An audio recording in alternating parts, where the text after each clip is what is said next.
नमस्ते। आज का हमारा टॉपिक एक ऐसा है जिस पर दशकों से बहस चल रही है। आईआईटीज से निकलने वाले हमारे सबसे ब्रिलियंट माइंड्स आखिर क्यों विदेश चले जाते हैं, खासकर अमेरिका। इसी फिनोमेनन को ब्रेन ड्रेन कहते हैं और आज हम इसी की तह तक जाएंगे। जरा इस नंबर पर गौर कीजिए, 90%। जी हाँ, कुछ रिपोर्ट्स की माने तो आईआईटी के करीब 90% टॉपर्स पढ़ाई खत्म करते ही भारत छोड़कर अमेरिका का रुख कर लेते हैं। ये सिर्फ एक आंकड़ा नहीं है ना? ये एक ट्रेंड है जो हमें सोचने पर मजबूर करता है कि आखिर हम अपनी टैलेंट को मैनेज कैसे कर रहे हैं। तो असली सवाल यही है कि इंडिया के ये ब्राइटेस्ट माइंड्स आखिर अपना घर छोड़ते ही क्यों हैं। चलिए इस विश्लेषण में इसी सवाल का जवाब ढूंढते हैं, उन वजहों को समझते हैं जो इन नौजवानों को ये फैसला लेने पर मजबूर करती हैं। तो चलिए सबसे पहले उन वजहों को देखते हैं जो इंडिया के अंदर ही है, जिन्हें पुश फैक्टर्स कहा जाता है। मतलब वो कौन सी चुनौतियां या कमियां हैं जो किसी को बाहर मौके तलाशने के लिए एक तरह से धकेलती हैं। तो इंडिया में ऐसे कई पुश फैक्टर्स हैं। देखिए, कुछ नीश रिसर्च फील्ड्स में मौके बहुत कम है, फिर प्रोफेशनल एनवायरनमेंट में ब्यूरोक्रेटिक हर्डल्स मतलब लाल फीताशाही बहुत है। ग्लोबल स्टैंडर्ड्स के हिसाब से देखें तो स्टार्टिंग सैलरी भी कम है, और तो और एडवांस्ड आर&डी के लिए जो इंफ्रास्ट्रक्चर चाहिए उसमें भी कमी है। इन सब के ऊपर से सोसाइटल प्रेशर, तो ये सारी चीजें मिलकर युवाओं को बाहर देखने पर मजबूर कर देती हैं। तो इन सारे पुश फैक्टर्स का निचोड़ क्या है? सीधा सा है, जब कोई अपने फील्ड में बिल्कुल कटिंग एज मतलब दुनिया में सबसे आगे रहकर काम करना चाहता है, तो उसे इंडिया में मौकों का दायरा थोड़ा तंग लगने लगता है। ये देश की कमी की बात नहीं है, बल्कि उस एम्बिशन की बात है जो ग्लोबल स्टेज पर कम्पीट करना चाहती है। अच्छा, ये तो हुई एक तरफ की बात। अब सिक्के का दूसरा पहलू देखते हैं, यानी पुल फैक्टर्स। आखिर अमेरिका में ऐसा क्या है जो इन ब्रिलियंट ग्रेजुएट्स को एक चुंबक की तरह अपनी तरफ खींच लेता है? देखिए, अमेरिका का जो पुल है वो कई वजहों से है। वहाँ दुनिया की टॉप रिसर्च यूनिवर्सिटीज और लैब्स हैं।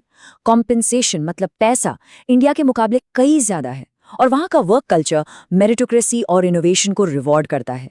इसके अलावा प्रोफेशनल फ्रीडम मिलती है और करियर ग्रोथ भी बहुत फास्ट होता है। ये सब मिलकर इसे एक बहुत अट्रैक्टिव डेस्टिनेशन बना देता है। अब एक फ्रेश ग्रेजुएट के पॉइंट ऑफ व्यू से सोचिए, ये एक बड़ा फैसला है। एक तरफ अपना देश भारत है, जहां एक स्ट्रॉन्ग फाउंडेशन है, टेक सेक्टर तेजी से बढ़ रहा है, और सबसे बड़ी बात घर और परिवार का साथ है। और दूसरी तरफ है अमेरिका, जो इनोवेशन का ग्लोबल हब है, रिसर्च के लिए बेहिसाब फंडिंग है, और फाइनेंशियल रिवॉर्ड्स भी तुरंत और बहुत ज्यादा हैं। ये जो कोट है ना, ये पूरी बात को एक लाइन में समझा देता है। मसला भारत छोड़ने का नहीं है, मसला है अपने फील्ड में दुनिया के बेस्ट अपॉर्चुनिटी की तरफ जाने का। ये कोई देश के खिलाफ फैसला नहीं है, बल्कि एक पर्सनल और प्रोफेशनल चॉइस है। तो ठीक है, लोग जा रहे हैं, लेकिन इसका असर क्या होता है? जब देश के बेस्ट ब्रेन्स बाहर चले जाते हैं, तो इसका इंडिया पर और अमेरिका पर, मतलब दोनों देशों पर क्या प्रभाव पड़ता है? आगे बढ़ने से पहले ब्रेन ड्रेन शब्द को एक बार फिर से समझ लेते हैं।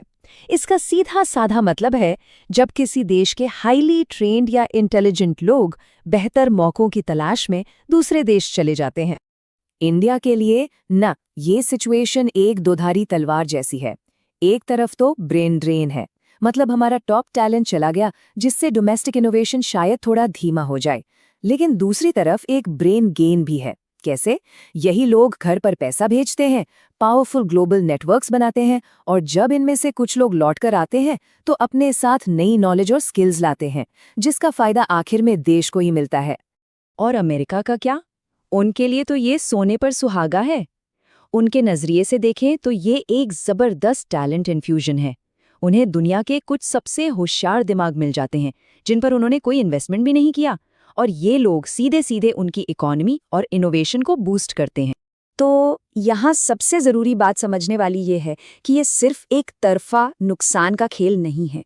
ये असल में टैलेंट का एक कॉम्प्लेक्स ग्लोबल फ्लो है, एक साइकिल है जिसमें नॉलेज, पैसा और स्किल्स एक देश से दूसरे देश में घूम रहे हैं।